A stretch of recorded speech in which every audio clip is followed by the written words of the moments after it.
Ada sebuah kisah yang dimulai pada bulan Juni tahun 1987. Ketika seorang petani sedang berkeliling di sebuah lahan pertanian miliknya di daerah Bremerton, Washington. Ia melakukan pekerjaannya seperti biasa.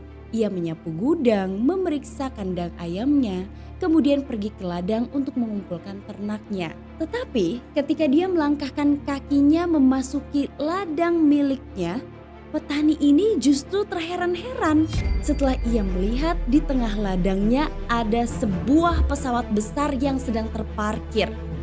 Petani ini menggaruk kepalanya dan ia kebingungan.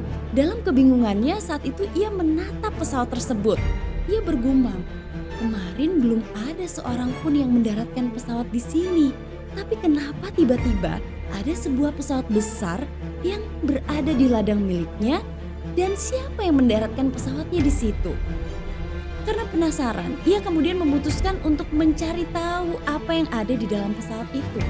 Ketika petani tersebut berkeliling melihat pesawat besar itu, ia berjalan mendekati pesawat, kemudian dilihatnya sebuah tangga dan ia juga melihat pintu pesawat itu terbuka. Seperti ingin mendapatkan kejelasan, ia memutuskan naik ke atas pesawat itu. Selangkah demi selangkah, petani itu mulai menaiki tangga pesawat. Kemudian petani itu baru sadar bahwa cat dari pesawat ini masih basah. Keanehan pertama yang ia temukan adalah ketika cat itu terlihat benar-benar masih basah. Siapa yang kira-kira melakukan pengecatan pesawat di lahan pribadi milik orang lain? Ia mengabaikan keanehan itu lalu mulai masuk ke dalam pesawat. Ketika petani ini masuk ke dalam pesawat, ternyata ia melihat di dalam pesawat itu gelap.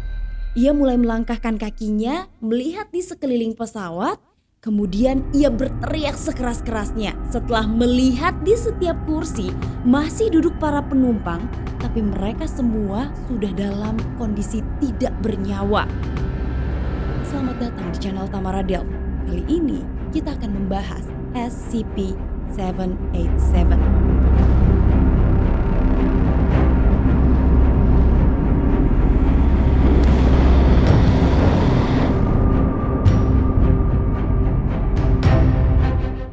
Setelah peristiwa yang aneh itu terjadi, penyelidikan dilakukan oleh sebuah organisasi bernama SCP.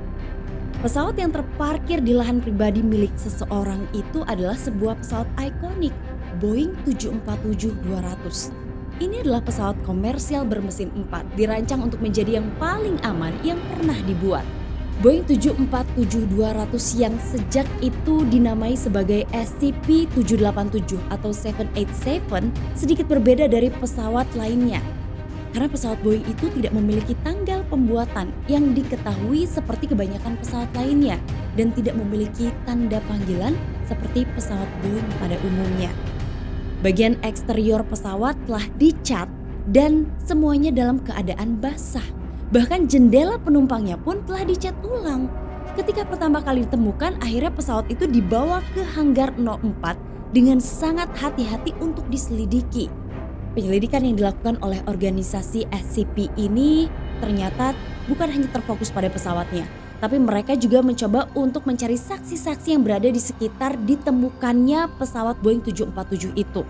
Namun dari hasil penyelidikan yang dilakukan di daerah sekitarnya, ternyata tidak ada laporan saksi mata bahwa pesawat itu telah mendarat di sana atau ada seseorang yang sengaja menempatkan pesawat itu di lahan milik seseorang. Bahkan komponen pesawat dinyatakan tidak rusak dan masih berfungsi.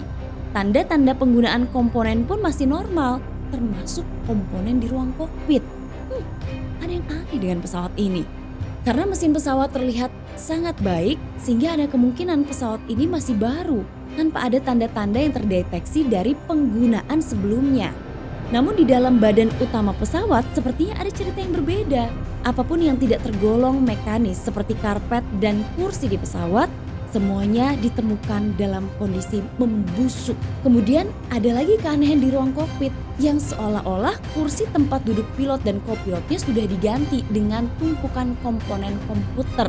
Jadi bagaimanapun SCP-787 untuk semua hal yang dilihat hanyalah pesawat biasa kecuali isinya.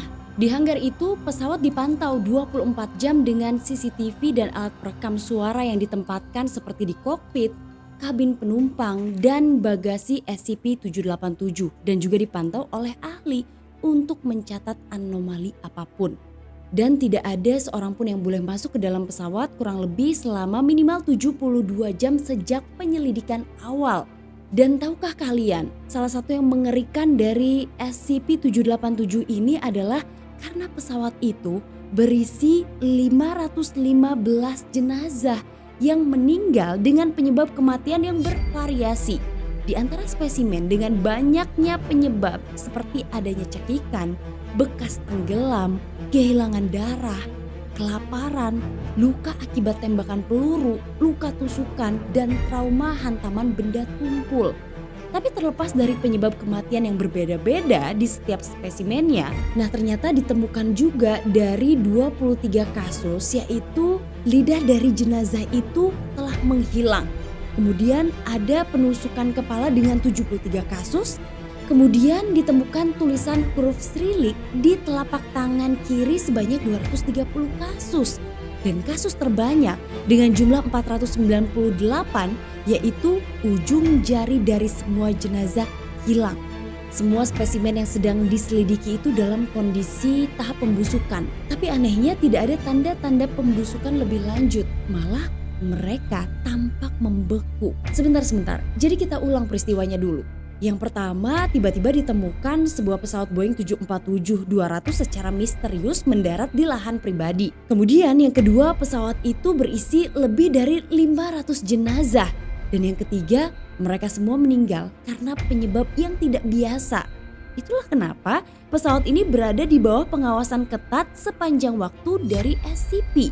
Ketika penyelidikan dari jenazah-jenazah di dalam pesawat itu telah dilakukan, peristiwa aneh setelahnya mulai terjadi. Penampakan dan suara-suara yang tidak dapat dijelaskan akan muncul pada proses penyelidikan berikutnya. Anehnya, insiden ini tidak terjadi ketika pesawat diselidiki oleh perwakilan dari Foundation atau perwakilan dari organisasi SCP. Bahkan yang lebih aneh lagi, ketika ada seseorang yang berupaya untuk naik atau masuk ke dalam pesawat, upayanya ini akan sangat sulit. Karena seseorang yang berusaha untuk masuk ke dalam pesawat itu seperti dipaksa untuk keluar dari pesawat oleh sesuatu yang kehadirannya justru tidak diketahui dan disertai dengan kerusakan organ yang parah atau pendarahan internal dari orang yang berusaha masuk itu. Meskipun ada keanehan-keanehan yang sudah dialami, tapi pesawat itu masih terus diselidiki secara intensif selama 72 jam. Dan apa yang ditemukan oleh organisasi SCP kemudian adalah anomali yang dicatat oleh mereka merupakan anomali yang terjadi antara beberapa tahun setelahnya. Berikut ini adalah daftar peristiwa anomali yang telah terjadi di dalam SCP-787. Anomali yang terjadi di dalam pesawat itu berkisar dari adanya suara keras tanpa sumber yang jelas hingga manifestasi entitas aneh berbentuk manusia di dalam pesawat. Cukup aneh. Padahal ketika pertama kali ditemukan, isi dari dalam pesawat itu adalah orang-orang yang sudah meninggal. Kejadian anomali pertama yang tercatat di dalam SCP-787 adalah pada tanggal 1 Agustus tahun 1988. Ketika suara gedoran keras terdengar di pintu dan jendela sisi kiri pesawat saja. Suara itu dapat didengar dan berlangsung selama 7 menit 15 detik. Kamera yang ditempatkan di dalam pesawat tidak merekam pergerakan apapun selama periode ini, tapi suara gedoran keras itu terus terdengar. Selanjutnya pada tahun 1990 atau 2 tahun kemudian, suara seorang laki-laki dapat didengar dengan jelas dari kamar mandi di atas pesawat. Suara laki-laki yang terdengar itu sebenarnya seperti sedang mengatakan sebuah kalimat yang diulang sebanyak 5 kali, tapi kalimatnya tidak cukup jelas untuk didengarkan. Kemudian pada tahun 1993, sistem hiburan dalam penerbangan pesawat tampaknya aktif dengan sendirinya. Layar di atas pesawat menunjukkan pilihan film in-flight yang aneh. Ada 7 gambar yang tidak berwarna dari seorang pria yang telah meninggal, disertai dengan suara wanita yang sedang membaca buku ginekolog dalam bahasa Ceko. Dan peristiwanya sendiri berlangsung selama 43 menit. Sulit untuk dibayangkan ketika kita harus mendengarkan suara 43 menit dari sesuatu yang mengerikan dan nampak tidak nyata. Pada tahun yang sama, tanda kencangkan sabuk pengaman berkedip-kedip selama 3 jam 41 menit. Dan ini adalah kejadian anomali terlama yang tercatat dalam SCP-787. Gimana ceritanya? Tanda kenakan sabuk keselamatan menyala, padahal di dalam situ isinya hanya orang-orang yang sudah meninggal. Kemudian baru pada tahun 1997 entitas humanoid pertama muncul di atas SCP-787.